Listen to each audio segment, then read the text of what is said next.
Hey there, PDX Real Estate Podcast listeners. Before we get into today's show, I've got a real quick announcement for you, and that is that my company, TTM, is still looking to buy fixers and teardowns all over the Portland metro area, even in this post-corona economy that we have going on right now. So if you have anything that comes across your desk that may not fit the retail market, we'd love to hear from you. All you got to do is go to our website, which is ttmdevelopmentcompany.com. There's a Contact Us tab. Fill out the information, submit it to us, and we'll give you a call. Or if you'd like to, just call us at the office, 503-224-6200, and we'd love to chat with you about the property. Now, let's get into the show.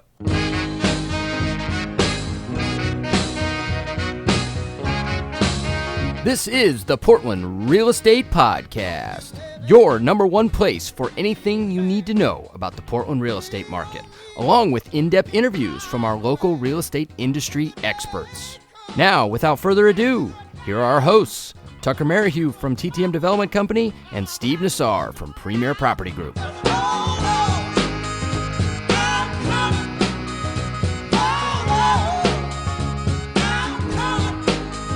All right, everybody, welcome to the Portland Real Estate Podcast live in Facebook. We've got a hell of a group today with us. I've got my co-hosts as always, Steve and Joe, and we've got a friend of the pod and a second-time guest, a mythical figure, both figuratively and physically here in the Portland metro area, someone that you all probably know, and we want to thank you for joining us today. So welcome to the show. First of all, my co-hosts, and of course, Mr. Randy Sebastian. Welcome, everybody. Welcome back, Randy. Hello. Good to have you. Beautiful house behind you. Thank you. That was fun. Yeah, it should win an award or two or 12 or whatever number. We're hoping. Yeah. Oh, is that not the last year's Street of Dreams? It was. No, it was last year's okay. 2019 out in Wilsonville. So, Yeah. It took everything. It was fun. It was Clean fun. sweep, I think. It was, yeah. For the first time in history, you'll be the reigning champ 2 years in a row since there's no house to right against it this year. year. Yeah, exactly. Double rings. Who knows? Was that about the construction? We haven't actually talked about that on the podcast. Not a bad time. Is it because of the construction delays, or is it because they believe in August we're not going to be able to go in those houses? I think actually it was from what I hear. This is from what I've heard is the developer, good friends of ours, right? All of ours. They just decided they didn't want to really build 2 show homes this year, not knowing if they were able to go forward or not with the show, and which was a smart move. And then also the social distancing. As Tucker knows, when you're really stacking a house, you're getting more subs working closer than what should be happening these days. So it was twofold. One is, do you really want to build 2 spec homes or 2 show homes just in case the show isn't there? And then also just the proximity of the workers is dangerous today. But wouldn't those homes already be 3/4 of the way done? In theory, yeah, but they weren't. I mean, Okay. A good show typically is you want foundations in on Thanksgiving, you want to be framing Christmas, and you want to open in July. Well, the site wasn't ready, and they were as of a month ago. We even had a client talking to us about building there, and we decided not to because it was too tight. Interesting. So Yeah, maybe it was a little bit to their convenient that it was COVID-19. They might have been a little bit behind the gun there. Well, a lot of years they're that way. I mean, it's Yeah. crazy. You see people framing in March, and they get these houses done. I don't know how they do it. I mean, I've never done it, but they get them done in July. I mean, really 3-month homes. Interesting. When we did it, Steve, the gals next to us, because we did not have foundation in the ground during Thanksgiving. We didn't have foundation in the ground till like end of January, beginning of February. But the gals next to us were even behind us. So what they were doing is they were framing from left to right to center, and the roofers were following the framers. So they were roofing as they were framing and sheeting the roof. God. So like they had, it was crazy. But every year there's always like the person that just barely gets it done, and you got crazy stuff like that going on. But miraculously, it seems to get done every year. But this year with all the stuff going on, it's too much. I mean, it's such a compression of building timeline, stress, pressure, everything else, and then you throw this on top. It's unfortunate, but I think it was the right decision. You're right. Yeah. It was a total right call. Do they ever work at night with lights, big lights on? Oh, yeah. Yeah. Interesting. Correct. Yeah. One Awesome. time we were building a house in Marylhurst years ago, Street Dreams, and all the subs blew. We were working at night, and we blew the transformer, the PG transformer. So we brought in one of our workers had a RV with a generator. We came in and just worked off that. So I mean, yeah, it's yeah, yeah. Wow. Steve, I told you the story that it was actually Nancy, Randy, that called me and said that my house was on fire the year that we built it. And she said, you need to get to the street now. Your house is on fire. And I said, what? She said, that's all I know. Get to the street. And so I drove at about 100 miles an hour from my office to the street, looking up in the hills of Westland to see a smoke cloud. And I'm thinking, oh my God. And this was a week before finish, by the way. And so we got there, and of course, my guys had gotten the crawl space and put it out, and the fire trucks came up. And so for the rest of the week of punch out, which was like the hardest week, right? Everybody's trying to get done in that last week and a half.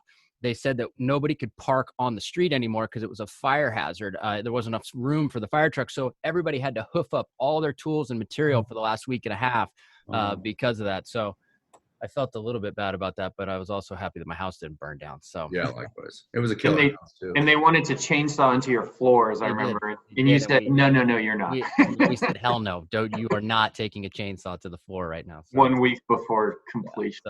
So let's say this COVID thing blows over and we're on board for the next Street of Dreams, which I'm really excited for. Has this changed like the price point or the style of home that you guys might consider building? I don't think so. It depends where it is. If it's in a great location, heck, I mean, let's just use, like Oswego in LO, right? It'd be game on.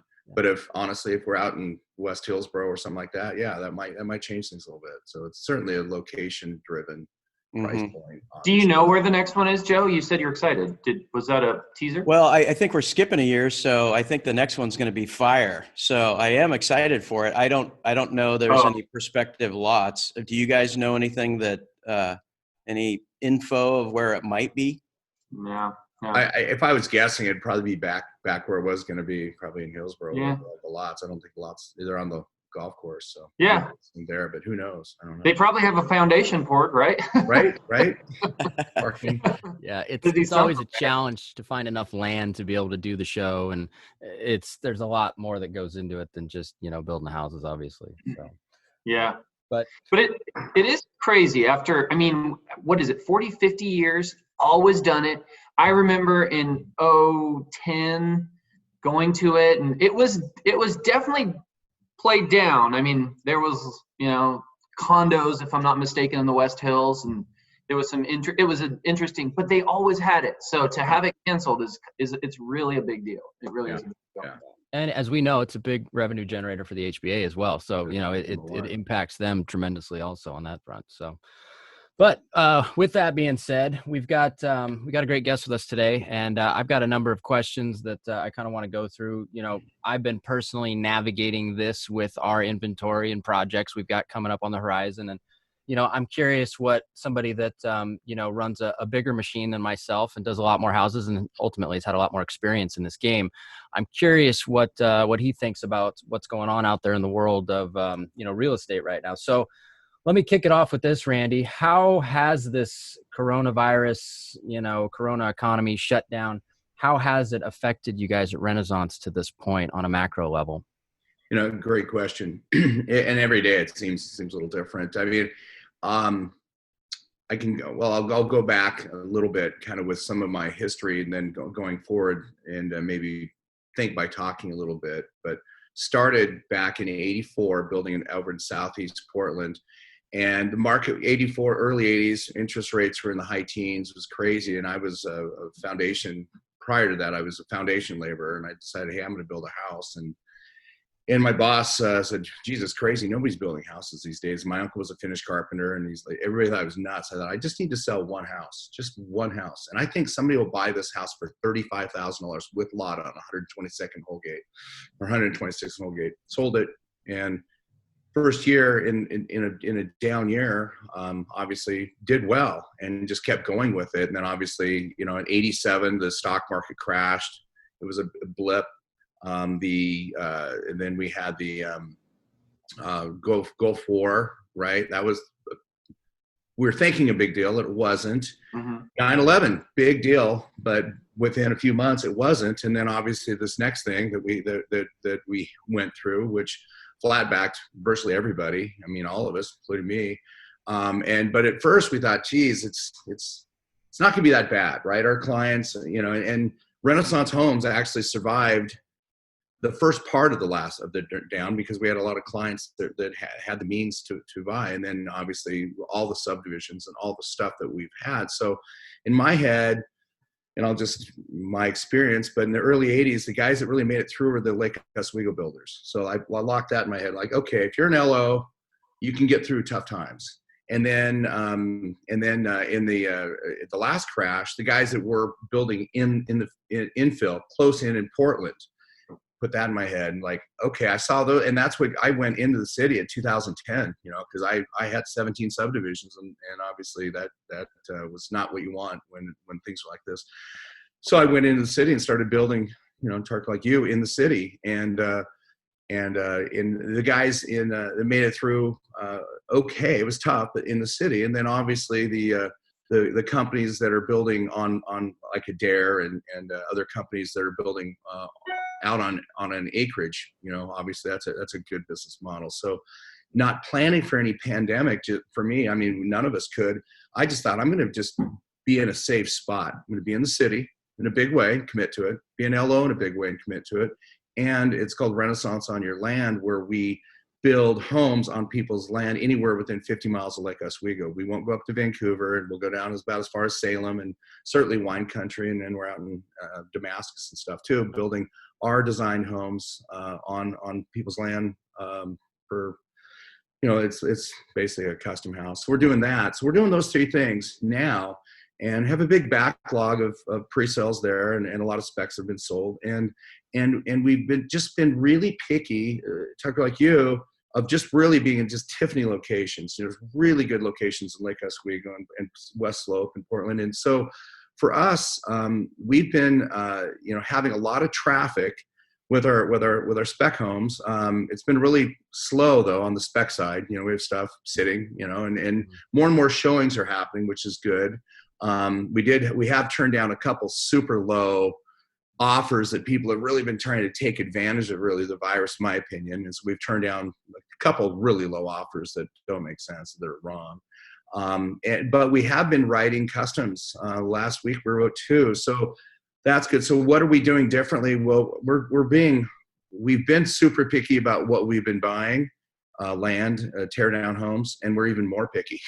So yeah. we're doing that, and we're also on our buys. We're obviously we're future casting, like, is that house, because we'll drive by a lot in Portland and go, we have enough history, we built over 500 in the city the last 10 years.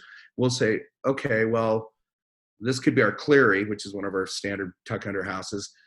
We could typically sell it for $750. Maybe it needs to be $725. I mean, so we're buying that lot. We'll adjust that lot price down a little bit, not knowing where we are in 6 months. So we're just being more cautious, but we're also optimistic because, we all know location, neighborhood, quality construction. There are more people that want really nice homes in really good areas than there are really nice homes in really good areas for them. They just are. That's how they sell. So I mean, it's grind forward, but watch every step. Kind of that's what we're doing. So it sounds like you kind of really, you collectively took your experiences from the past, let's call it 30 years or so, right, of building homes. And so, like, for example, Renaissance on Your Land, when I saw you guys come out with that, I immediately thought, okay, well, it's a good business model, but a hedge against, potential softening in the spec market, right? We've taken on a few outside projects for people. We're not built for it, but it's something that we've taken on right now as well for those that want to spend the money. But it's definitely a great hedge to kind of continue building homes if things soften a little bit. So it looks like that's been a success for you, has it not? It has. It's been actually overwhelmingly success, more than I thought. We did it just because, as you know, it's harder and harder to find really good lots in Portland. So that supply of good lots in Portland is going, and Portland is a tough place to build. We still choose to build there, but it's hard. LO is just more and more expensive. And I've done the customs in the past, but the problem is especially now, and I'll get on it, what the challenges that custom builders have today and why the internet is really affecting them is, in the past, customs for me personally have just been really tough because you'll use somebody else's architect and somebody else's designer, and then you're kind of just being whipped around like, oh, this designer wants this way and this architect wants this way. Nobody's talking, and it's up to you to solve all these problems. And then it's, the budgets are always blown, and the schedules are blown, and the clients are pissed, and all that. And over the years, we've had people go, hey, I want one of your floor plans on our property just like this, and we'll go through your design. And we have a really good design studio and pick everything, and they'll work with our designers, and it's pretty slick, and we can give people upfront pricing. It's all the things what a builder would want to do to build. And in fact, this house behind us, we're copying that same house 2 other times right now in Stafford. People saw it, and I'm sure you built your Street Dreams house a few times for people, and that's easier. But that was really kind of what it was. We just wanted to expand. We really operate on about 100 homes a year. So we're doing about 4 a month of the Royals and 4 a month good specs in Portland, Lake Oswego, and that gets us nearly 96 to 100 homes a year. And that's really that's what's going on here. And also obviously, your spec exposure mine isn't what it was pre-crash. Pre-crash, I had 2,500 lots building condos in Seattle and owned a place called Bend, Oregon, owned virtually all the sites. Oh my God. When that market shuts, that spigot turns and then the handle breaks and somebody throws in the wheel. Oh my God. Imagine this. I'm in Bend. I've got 400 lots. 400, you can't see from one end to another. It's on a cloudy Sunday, waiting for my sales manager to show up, or my sales, the salesperson to show up.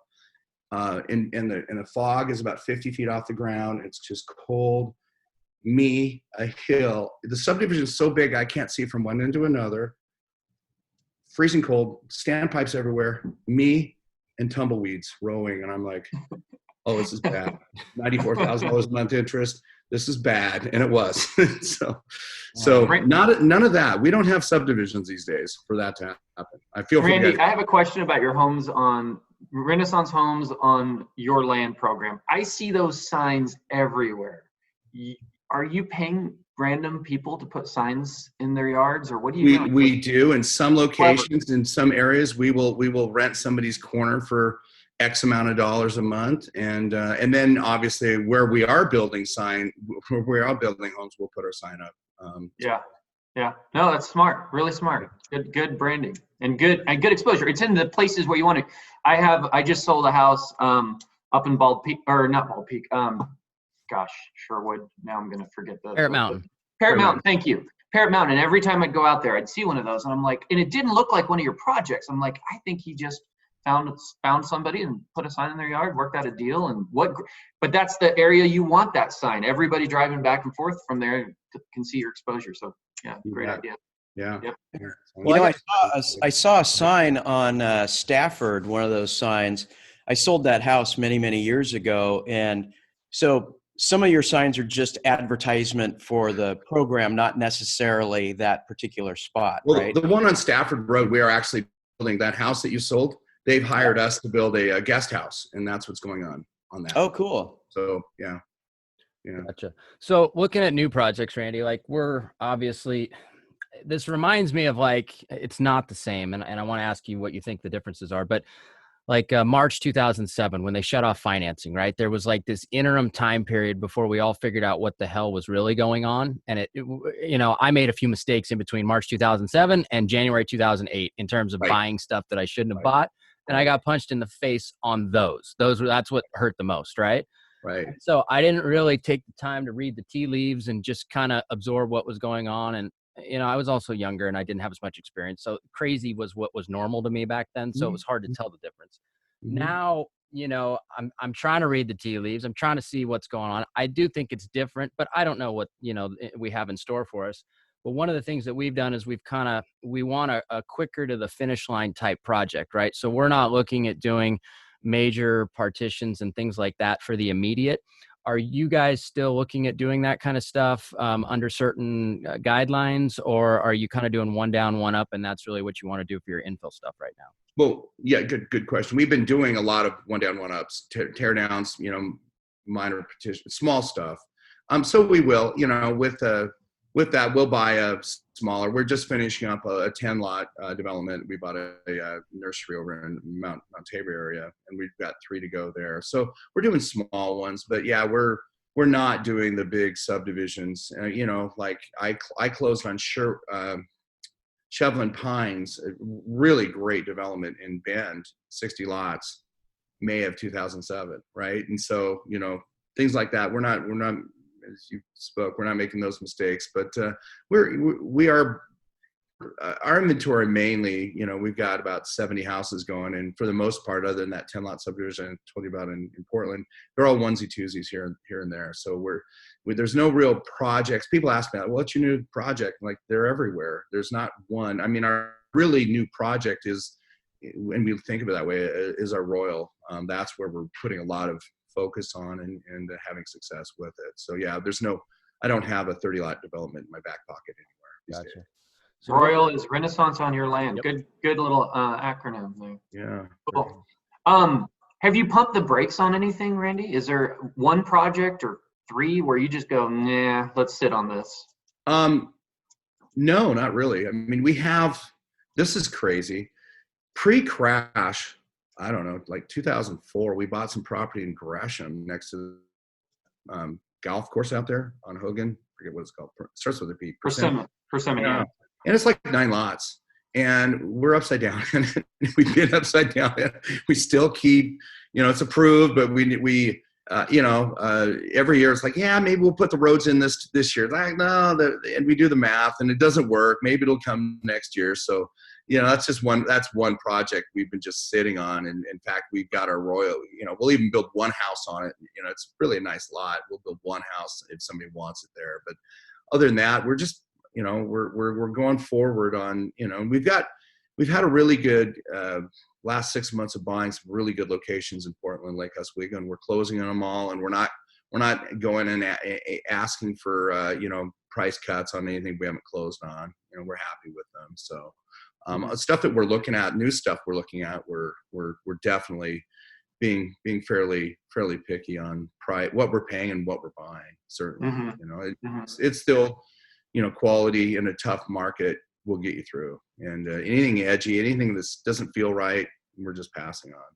And we passed on some fairly nice stuff lately that we wouldn't have a year ago. So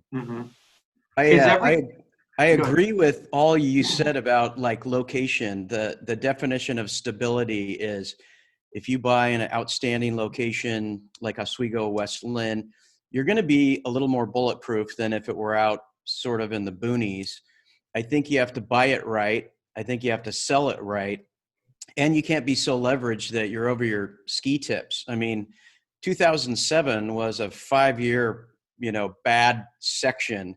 We're going through maybe 3 months, and I believe, maybe 4 months. And I believe when we come out shooting through the tunnel, it's all going to be good again. And I think there's a little bit of pressure. The market keeps squishing down like a spring, and once people are to go out again, we've had low inventory, crazy, ridiculously low rates. I think we're going to have a huge demand coming out of this tunnel. My question for you guys is, aside from being picky on the buy and aside from being picky on location, do you think for the interim, is it safer? Have you considered like building in a lower price range, because those pretty much clear out a lot sooner than the million plus?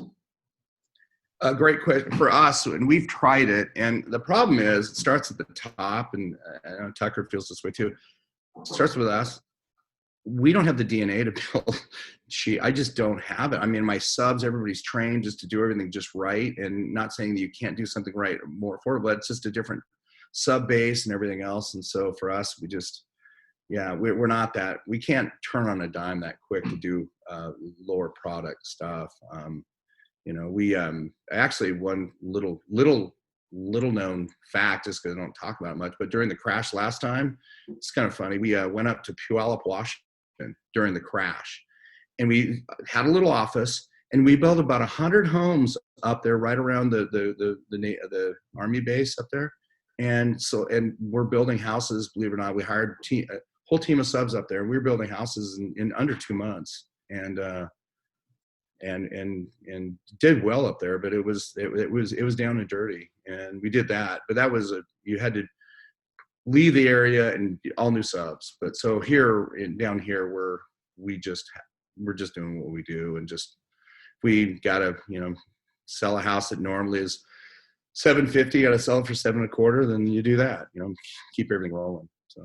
And it's tough to do anything under 7 anyway. Like it's difficult if you're buying infill with permits and costs. And I mean, now, this is one question I got for you, because I know you and I are on the same side of the fence on this, but I'm wondering if City Lake Oswego, if they had a vote on the teardown tax today, if that still would have gone through, because I think now more than ever, their argument previously, and we had, likely their future mayor on, and, I understood his position, but I disagreed with it. But, their position was that cost will get spread out over the market, right? Well, now I think we're firmly on the side of the fence where that comes straight out of the seller's pocket and Totally. factored in. And that's one thing that they didn't want to admit when it was being argued. But now we're in a reality where that is absolutely the case, in my opinion. It totally does. It's a tax on the elderly people and I testify to this. It's like, okay, there's a couple and we know their lot's worth $400 all day long. Well, now it's worth, let them take the tax out. I believe it's $20,000. And so their property's worth less, $25,000 less. And we factor that into the buy. So it's much like the sidewalk LTEC in Portland. This is even just as crazy, or maybe more, where you have a situation it's $600 a lineal foot for road improvements. If you have an infill lot in Portland and there's no sidewalk, you're charged $600 a lineal foot. So on a 100-foot lot, it's $60,000. That comes right out of the seller's pocket. And people are like, what? I'm like, yeah, it comes out.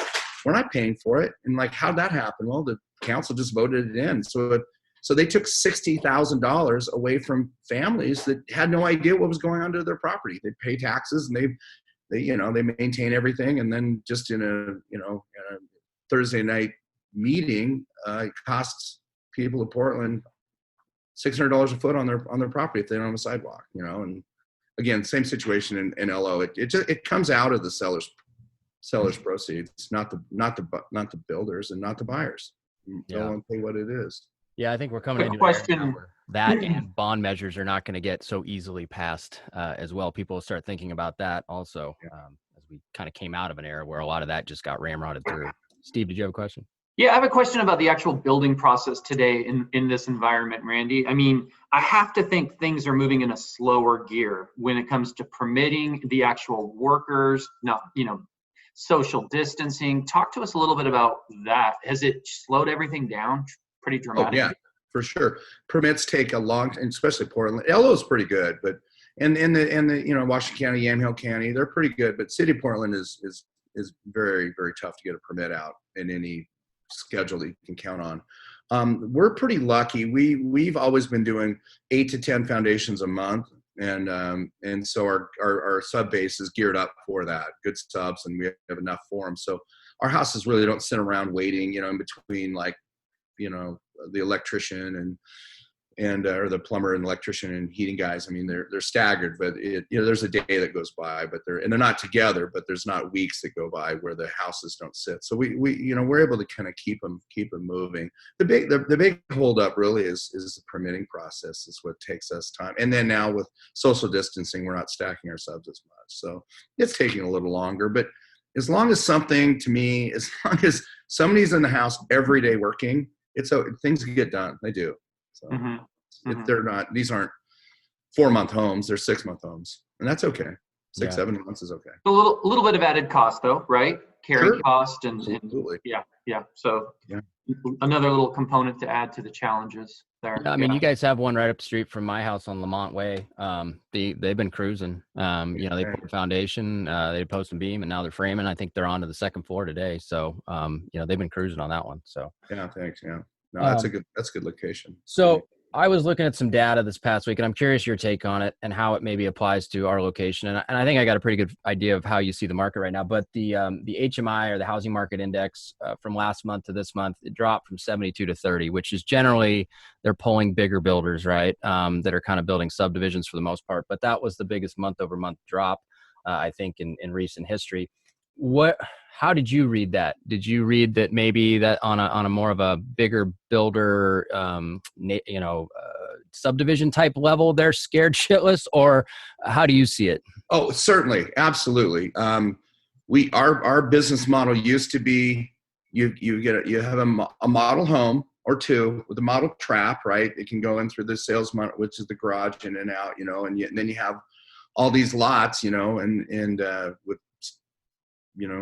just streets and streets of lots, and that's it. Well, people aren't going to model homes these days. They can't, and that's how you sell. And then people aren't able to really put the two things together and look at, the model home on this lot. So that whole process is just obliterated right now. It's really hard. So if you're a big subdivision builder, really the national builders are doing that these days.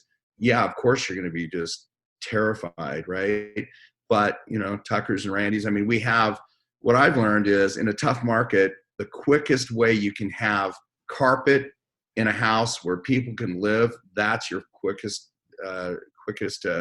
trip to escrow, versus having just a lot sitting around where people have to pick a plan, all that. So, yeah, there's such a difference from high-end infill and customs and the model of subdivision, model home trap, public builder. It's two separate businesses, in my opinion. It's just a different way to do things. Yeah, and I would even venture to say that the custom home game is a separate business in itself. So you're kind of running two side by side, because Joni, my wife, she used to help run Icon Construction's custom home division, and she swore she'd never do it again for 10 years, and now she's doing a couple of remodels for people. But it took that long for her to venture back into that world, because it can be challenging. As you said, you've got people pulling you in different directions and different providers, and it really is a challenge sometimes. And honestly, that's why we don't do it that way. We don't. I mean, my friends are builders. Like, I was asking a buddy of mine, I go, well, what do you say when someone says, hey, I want you to build me a house? And he looks at me, he's like,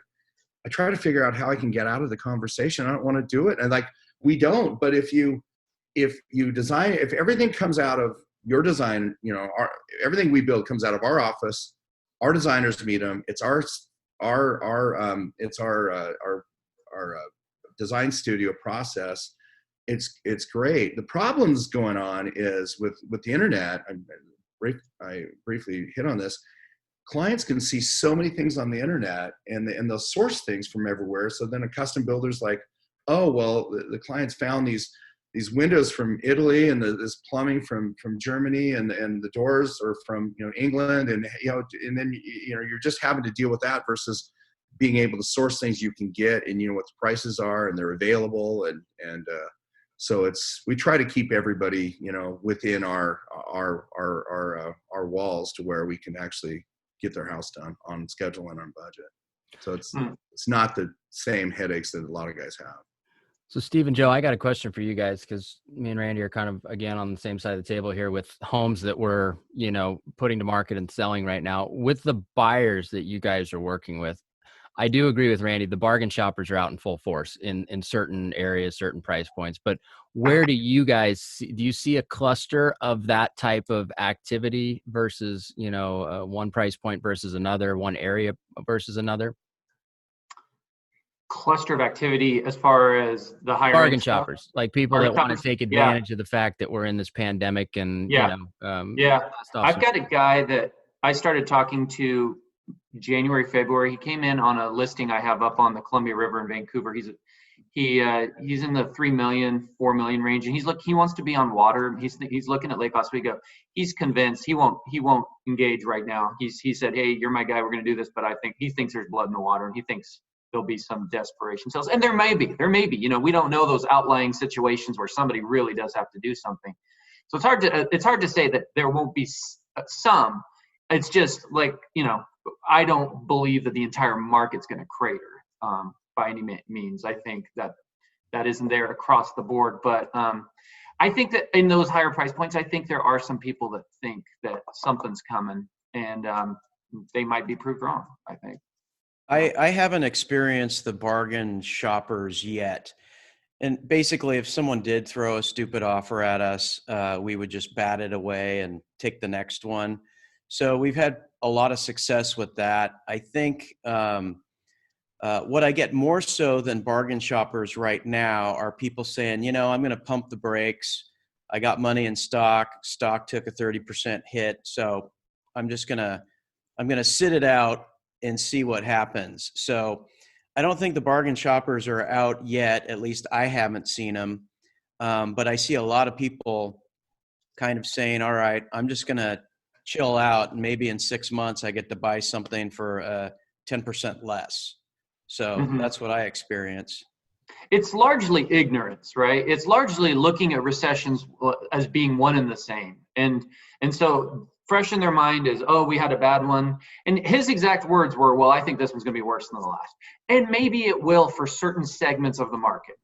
Look, I don't disagree that if you're an airline or if you're in the hotel business, if you're in the restaurant business, you are going to have a rough road, even for the sports franchises for the next year plus, right? There's no doubt about it. And going from 100% throttle to zero is incredibly painful. Very few went through that last recession. So there are segments of the market there that are going to be deeply impacted. What I firmly believe, and I think Randy and all the rest of us agree, is housing is one of the winners in this equation. Never before in a recession, and Randy, I'd love to hear your opinion on this. You rattled off a bunch of recessions, and I've been around through several of those, not all of them. I was pretty young through a couple of them. But never before have I seen one where just overnight there was winners and losers inexplicably, like no fault of their own, did nothing right, did nothing wrong. They suddenly, segments of the economy are just on fire. Have you guys tried to call a golf course lately and make a tee time on a nice day? They're 4 or 5 days out, right? I mean, obviously social distancing, and they're really cautious and nobody's getting near each other, which is pretty typical to golf. But they are just on fire, right? Like we talked to the guy at Forest Hills last weekend, and he said every day is like a Saturday in July right now. And I said, so are you guys making money or losing money? I mean, because a lot of things are closed down, the restaurant and the cart girls and everything. He goes, oh, we're making money. We're actually half staffed doing, full capacity business. So there's industries that are doing really well. And then there's other ones, I gave some examples that have gone to zero, right?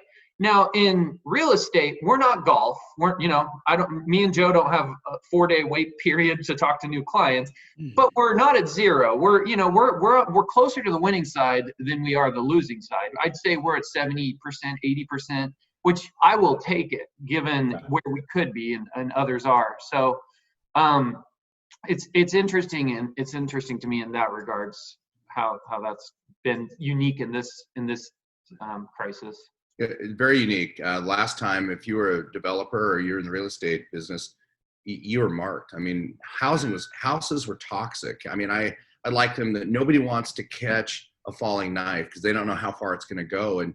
And it was, we went from doing 300 homes a year in 2006 to, I think 2010, we did 20. I mean, it was a very, very brutal. And then you have all that land hangover you got to get rid of somehow when nobody wants it. So yeah, it was obviously we've all seen the movie The Big Short, and it's very angering to watch. But that was us. This time it's not aimed at housing. In fact, housing was good. Rates are low. There's not a lot of supply. We don't have a lot of supply of housing in Portland, Oregon. So for those reasons, yeah, it's not fair. I've got a lot of friends that own gyms, obviously, own restaurants, and it's a tough deal. Brutal. Yeah.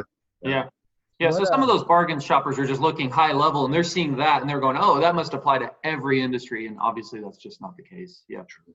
Yeah. It's also really hard to beat new construction. I mean, not everybody has the time, patience, money, foresight to buy something and then do a $300,000 overhaul. I mean, you have people transferring here, reloads and corporate schmucks and stuff, and they just want, give me a 1.3, 1.5, perfect. I don't have to do a damn thing to it for 20 years. No roof, no major systems, and it's move-in ready, beautiful. I think there's always going to be a demand for new construction. So I think you're a little isolated in that regards. That the other choice is to buy resale, and maybe you got something that has been remodeled to your liking, but usually not. So this is only a 3-4 month blip. So I think when the faucet gets turned back on, we're all going to be busier than we've been in years. So I'm optimistic. Yeah. And Randy, I saw you post something on Facebook that was kind of a link to an article that kind of said that, right? Like that, housing is going to pull us out of this to some extent once we restart. But really, I'm curious what your opinion is, because, you listen to a lot of stuff. I'm sure you read just about everything you can. You've been through a ton. What is your gut feeling on what happens after the stay-at-home order is lifted? Do we go back to normal? I'm with Joe on this. I think it's gonna spring back. I think it's gonna be certainly, and there will be winners and losers. I mean, if you're where people really don't want to live at a price point people don't want to be at, that's gonna be tough. But if you're right where the sweet spots, and we all know where they are, I think it'll be okay. There's going to be probably, I believe, this summer's going to be, we're going to start getting back. We'll see a little bit in the fall. Winters are always typically slow, but I think first quarter next year, it's going to be for the people that survive this, and not all agents, not all mortgage brokers, and certainly not all builders will make it through this also. I mean, really, there's enough stuff going on right now. It's going to tip some people out of this business. So I believe really first quarter next year we'll be charging. By then, I think people will have gotten over most of the problems that they had, I think, for at least our clients. I think it's also going to affect how people view homes and where they're living. Did any of you guys see that article? It was I think it was CNBC. They interviewed the Redfin CEO. He said, we are seeing a migration towards rurals. He said, we're seeing higher demand for people with land who want to have a garden. They want a little space. They don't want neighbors right around them. Obviously, I personally also think, if you want to be real extreme in this, don't you guys think this is really negatively affecting the downtown condos? Who'd be buying one of those right now? That's got to be brutal down there. So now go to the other extreme. A lot of people, they're liking the idea, like, I'm stuck at home right now. Hey, I want to go in a yard. I want to go plant a little garden. I want to, so I wonder if we're going to see a little bit of a long-term shift in that regards, which you're poised well for, Randy, with your Royal program. Well, I am, and I'm not. I'm also in Portland, so I hear that too. I'm like, yay, go rural. I'm like, hold on here. Portland's still nice. So, yeah, well, we build some condos in Portland, but mainly they're detached single-family homes. But yeah, I think if for the people that can't afford the compounds, you bet. We're building 2 compounds right now in Stafford on spec, and people are like, okay, that's normally not done. Normally people are buying, but it takes a long time to put a compound together. One's on 2 acres, and then one's on 5, and it takes a while to put those together. And Joe, what you said is right. A lot of the homes in Stafford, for example, were built in the 90s, and they're big and they're outdated and they're old. And yeah, you can go in, and I live in a 30-year-old house in Stafford that I built 30 years ago, and I love it. And it's had 2 kitchens in it and stuff. But guess what? All the concrete's old, and this is old, and that's old. The pipes are old, the electrical's old. There's just stuff that happens on 30-year-old homes. And on top of that, over the last really 5 years, homes have really changed a lot. Outdoor living has even become more things that were going on 7, 8 years ago. Now outdoor living is now outdated. So, and now we have the big walls of glass that slide open, and the kitchens are more contemporary, and there's the master bathrooms are more loaded. There's just been different floor plan changes in the last few years. So, and you can't even remodel into that kind of stuff. So, so you're right, Joe. The new construction has really changed. For a long time, it was all kind of the same through the 90s and early 2000s, but really in the last 5 years, us and, Tucker and a few other people have really put some cool spins on stuff. So it's impressive. And I do think rural is, especially that Stafford area. If I was a betting man, I'd say that's a pretty solid market. My folks live out in that area. I split part of my adolescence in Aloha and part of it out there, and or at least in that vicinity. And you're right, a lot of it was 90s stuff that popped up, and it could use some updating, to say the least, some of it, and there's still some land that can be split off a little bit or redone. But I feel like there's going to be a strong demand for that even through this and kind of out the other side, because that's a segment of the market that we've been kind of targeting a little bit in terms of our spec business. And I think we'll continue to. What's funny about that is I live out here. I've lived out here since the late 80s. And for a time I lived on the lake, but I've had this property out here and been here. And I am still astounded at how much property is still available out here. And people, there's 5, and I'll drive out, there's 5 acres here, and a lot of pieces are just on 2 acres and 10. There's people are finding land, and there's a lot of older homes that are being torn down out here too. So just like in the city of Portland, there people are like, oh geez, there's one going up there. I didn't know there were any more lots left, or I didn't know there was, that house was torn down. Stafford's kind of the same way, and Lake Oswego. So there's a lot more land in Stafford than people think. I just tell people, just go drive around and knock on doors and you'll find one.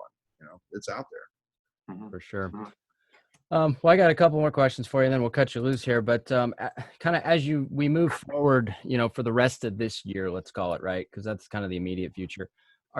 What segments of the market concern you the most, whether it be labor, whether it be, sales side, whether it be, anything in between? And then which segments of the market concern you the least? Like what on your meetings with the company, like, what do you guys focus on as like, okay, we need to really watch this stuff closely. And then what stuff is like, okay, this is really going to be a benefit to us as we kind of move forward? One thing honestly is, not to be an alarmist, but we're really pretty careful. We don't want our guys getting sick. We don't want our finish carpenters, our painters, our siders, our framers, we're really trying to keep people. We don't want this to go through and really wipe out a lot of our we're worried about their health, obviously, but then also our workforce. So that's something that we're really watching. Obviously, the market too, it's all about selling houses, and our sales are down. Obviously, and any builder that says their sales are fine is not. People are not currently stepping up and swinging on these spec homes they're sitting. So we've got some inventory sitting, and it really shows, really, guys, that open houses really do so much to selling homes, because what it does is somebody might be an intender looking at the home, but they swing by on a Saturday or Sunday, and there's people, and it's like they don't know if their neighbors are competitors for the house or not, but it really gets the energy going. And by not having open houses, it really takes the wind out of your sales efforts. It does. We're doing Matterport, we're doing all this stuff, but there's nothing like an open house, open signs, a balloon or two, some coffee and treats, and then and getting some energy going, where somebody's like, hey Marge, I saw those people hanging out in the backyard a little long, they might be making an offer, we might as well get on it. That fear of loss that open houses bring. I know it's old school. Open houses and signs, I'll take those all day long. And so as soon as we can safely get back to open houses, I think that's really going to help more than I think people would think. I think just having those. They draw in people who may not otherwise have gone and scheduled a showing. That's one thing I appreciate about open houses. Looky-loos sometimes become buyers. Somebody who might see it online, they're like, well, I don't think I like it. I'm not going to call my realtor. Oh, they're open this weekend. Let's just pop by. And then they fall in love with it. Right. And yeah. Yeah, we've sold a couple houses to people that have strolled through the open house and then bought it like a week later, right? Right. So I've been split on open house, but then this has happened on like 2 of the last 3 houses we've sold, and I've been like, okay, I'm resold. So Yeah, I'm just a grinder. I don't know. I used to hold my houses open myself. I mean, back in the day, and so I know how important they are. They just are, and I know it's not convenient for people or whatever. But even if you can have them open for 2 or 3 hours, maybe you don't need 5, but just or even just one day over the weekend, at least that creates energy for that particular property, and you get a little hangover for that week. So I think open houses are, you can see what happens. I mean, and never in my career in 30 some years that we haven't been able to have open houses. And I think you guys, once we get the open houses going, I think it's going to get people back in the market. It's going to get their buying emotions, their buying instinct. Yeah. I agree, Randy. It's what they're saying right now at this time is everyone has to double down on their digital, because the new way of looking at homes are on the internet, and they say, hey, even take pictures that normally don't make the virtual tour. Take pictures of the garage, take pictures of the unfinished basement and the side of the house. And that's kind of the way people look at homes right now. But you can go online and shop for a Maserati and see some beautiful pictures. But when your ass is in the driver's seat and you crank that key and it goes, whoom, that's what sold it right there. That's why open houses have to happen. They do. Well, everybody will shop with these things. They'll shop on the black screen, but they won't buy unless they're in that house. At least that's what we do. I tell my designers, we want to sexify these houses. We want people walking through this master bathroom and just want to be there. Or we want the guy in the garage who wants to be there, the kitchen. Those are things that, pictures are great, and pictures, and there's some amazing photographers. The woman that took the picture behind me, I mean, amazing stuff, right? Everybody looks good on Instagram or whatever, but just getting people in the house and feeling the space, that's when it happens. Yeah, that's when the ignition starts. Good analogy for sure.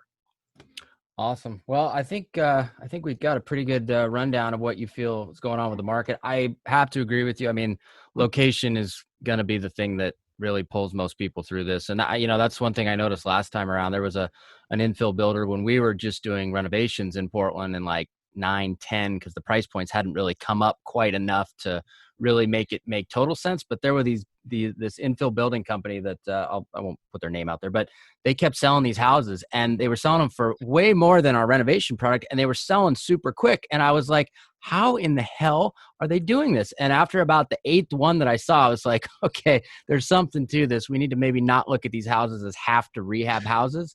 And they were doing it. That was 2009, 2010, 2011. You nailed it. In fact, if I can expand on that. So here I am. I was living during that time, going through divorce. So I moved down to my big Stafford house, and I was living like all bachelors. I was living on the lake, and at the time I rented Marlenoff's mom's cabana down one of those cabanas on the lake. So I'm in my little bachelor cabana watching TV, and this guy on TV goes, "Hi, I'm blah, blah, blah, blah, custom homes. I built 75 homes in neighborhoods you want to be. Laurelhurst, Selwood, da-da-da." And I'm like, I didn't build 75 homes this year. I'm doing that. And that's what got me back in the city. So you and I are talking about the same guy. But that's kind of what brought me to the city was that. And in location, it's, and then another thing, and this, what's selling a lot of our big homes in LO, it's great location. You want to make sure the neighbors are okay, but it's the backyards. If I'm looking at Teardown and I can see a gorgeous backyard, because for so long we were building all these developments where we're building an amazing 3,000 foot house on a 5,000 foot lot, and everybody's like, "Well, I love the lot. Your homes are great, but geez, these lots are so posted to." So now it's really fun to go into areas like Oswego, West Slope, where you have these 10 and 15, 20,000 foot lots where people can have a pool. They can, the houses are commensurate with the site. And so that's something that, if you can have a new home with a huge yard, I mean, that's huge, because normally new homes have to be on these small lots, so. Yeah. That's what we're looking for also. I totally agree. I have a compound of my own that, it didn't make financial sense at the moment, or when we bought it, not to split it and do two, but now it turned out okay. But yeah, I've got a pool. I've got a space where, my little terrorist, AKA 3-year-old, can run around and just quad and tear around, and basketball court and everything else. But yeah, having that space is just so key right now. And I think I found people reward the builders for it more probably in Lake Oswego than in closer in Portland. We found that a lot of people, they don't seem to value that space as much in closer in Portland, but you get into Lake Oswego market and it's like, it's gold in comparison. Yeah. We've got a couple, one on Wembley and one on Twinfer we just bought.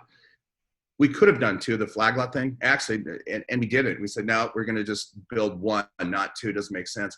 Portland, you'll build where, we'll build in 50 by 50 lots for sure. If there's two, and it could be a 50 by 100, and if you could split it and do 50, it's fine, in Portland. But LO, you're right. Not every time you do well in splitting a lot. Sometimes it works against you. So yeah, big lots are important. For sure. Yeah, we did two on Upper Drive, and I could have split it into three, and I was like, we'll do two, and we'll push the price, and it worked, and the people loved it, and it didn't. It's kind of one of those decisions as a builder. It's tough because it's like density over quality of product, and does it make sense? And we went with quality of product, and the market actually rewarded us for it. But I agree. Yeah. Lake Oswego is one of those areas where you do get rewarded for a better lot beyond the house. I do believe that is something we are going to see even more so moving forward. As people, take what the Redfin CEO said about rural, just apply that to density in general. I think you're going to see, people have always wanted larger lots, but I think you're going to see even a compounding of that,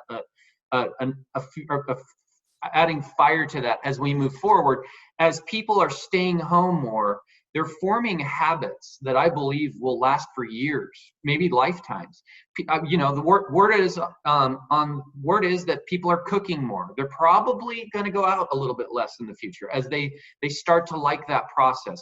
People are working out at home. In fact, I was going to ask you, Randy. I ran to Dick's Sporting Goods. I bought a bench and some weights, and I was there right at the run on the weights. And I'm working out at home. I've got now a Peloton here too. I'm starting to second guess if I'm going to go back to a gym. I'm starting to get some damn good workouts here at home, and I'm just walking across a room, and I can do it. I'm actually working out more, and so now start talking about yards too. People are starting to go out in their yards and they're like starting to plant a little garden. Well, then they're going to go, I want a little bit bigger garden on my next house. So I feel like home is becoming more important. People are becoming. Society is becoming a little bit more homebody-ish. Now, some will go right back to how they were, but I think there's going to be a segment that doesn't. They embrace some of these new lifestyle choices, and so I do think moving forward, those bigger yards and maybe little home gyms and 2 offices. We've talked about having his and her offices. I think there's going to be some takeaways from this that last for many years to come. An example of what you just brought up is one of our clients. Avid tennis player, avid. He's got the financial ability to do it. And we're building. I was like, you know what? I'm not going to the tennis club anymore. I want an indoor court. Mm-hmm. So we're building him an indoor court. But you never thought your basketball court would be so popular, Tucker. Seriously, most people think when you built that thing, you probably thought, it's just gonna another place to have to clean up. I'll use a few times a year. All of a sudden, and if you get into the groove where suddenly some friends are coming over, sure, and you're playing some 3-on-3, who's to say that when this changes, you don't keep doing that, right? Well, I love my club sport crowd, and I got to have that, camaraderie / competition of playing there. So I'll go back, but yes, I'm getting a hell of a lot more use out of it. And when I did build it, I was like, okay, did a little cost benefit analysis on it. It's like, am I flushing all this money down the toilet for my own personal use, or am I flushing part of it? And now I can firmly say, I don't think I flushed any of it. I think it'll be a huge benefit, coming on the backside of this if we ever sell the home. Yeah. So tell us, Randy, moving to probably your second favorite topic, or maybe, I don't know, you tell me what's your favorite topic, weightlifting or real estate. Close. Were you always secretly a prepper?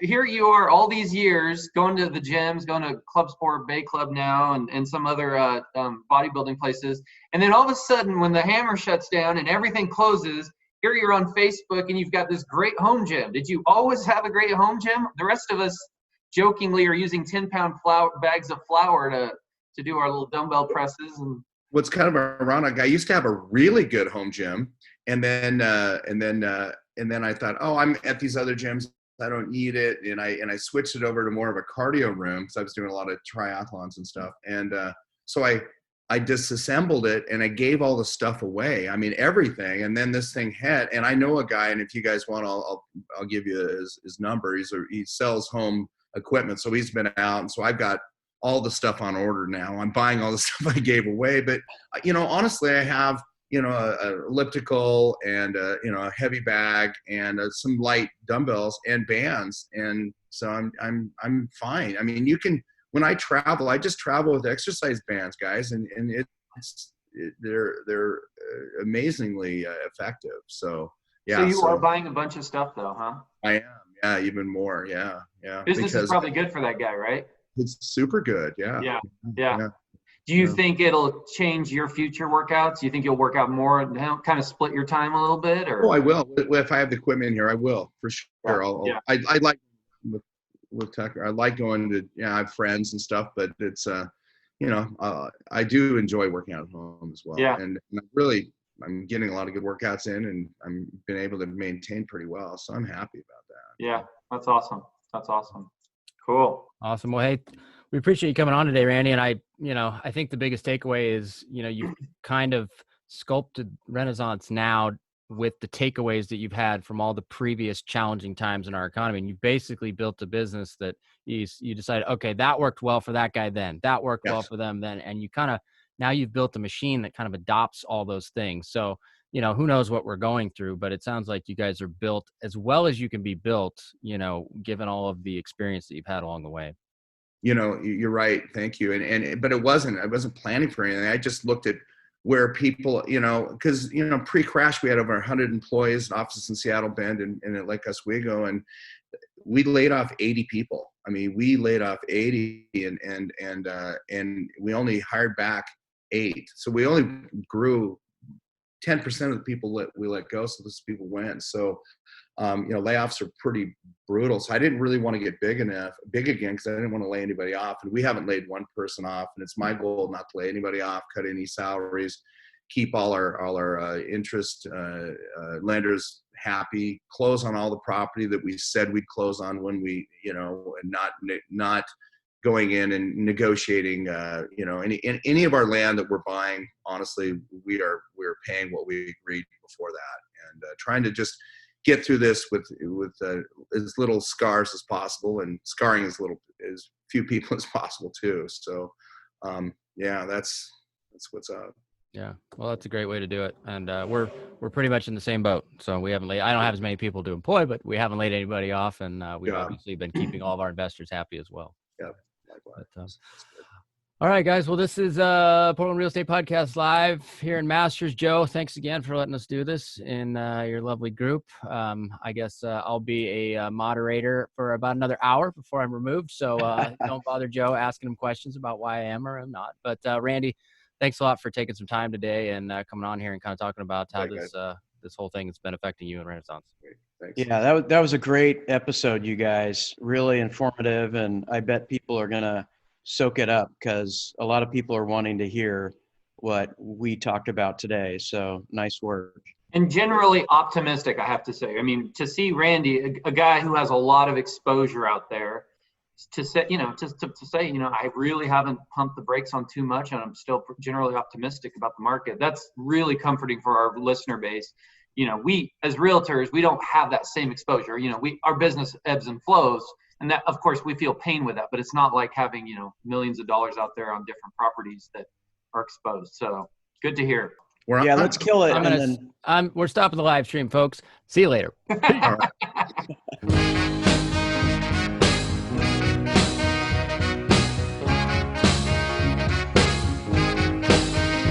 Thanks again for listening to our show, and make sure to tune in next week for another great episode of the Portland Real Estate Podcast.